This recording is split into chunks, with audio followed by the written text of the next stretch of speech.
I was actually also watching a lot of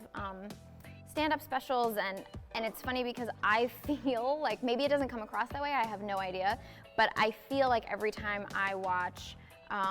like Louis C.K. or Patton Oswalt or you know, Mark Maron or something, like,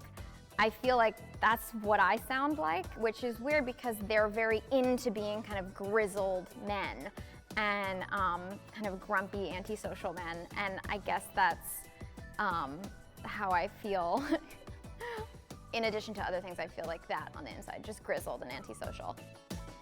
I especially would get ideas in the shower, so I kept my phone nearby and I would like creep out of the shower and just dry my hands and use the voice function to, like, you know, be like, that thing when you were in 2nd grade and you got pushed down, and then, like, you know, run back into the shower. So a bunch of material from the book is like shower thoughts. Every time I got like kind of writer's block, I would, you know, pick up a book written by like one of the many, many women who have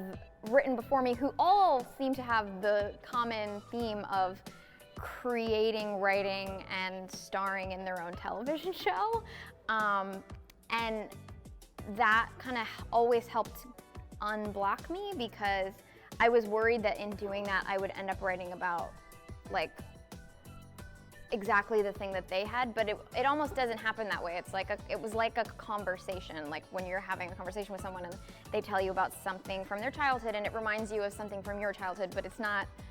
you know, it's not even necessarily the same kind of experience. It's just like something about that reminds you of something that was funny and stupid that happened to you. So it felt like I would read, like, I would just open to a random page and read like, you know, from like a paragraph to a couple of chapters of, you know,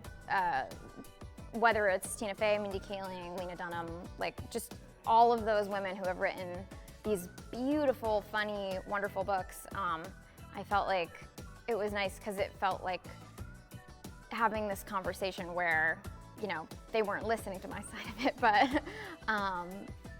it was really helpful to me whenever I felt like, well, that's it, that's my whole life, I don't know what else to write about. I feel like I give a lot of interviews, and there's a lot of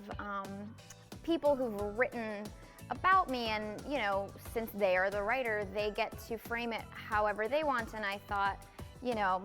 I don't know if I've got the world's most reliable memory, if I'm a very reliable narrator, but I thought I wanted there to be a version that were my stories as I told them, because so often I look at an interview and I'm like, oh, that's not really what I said.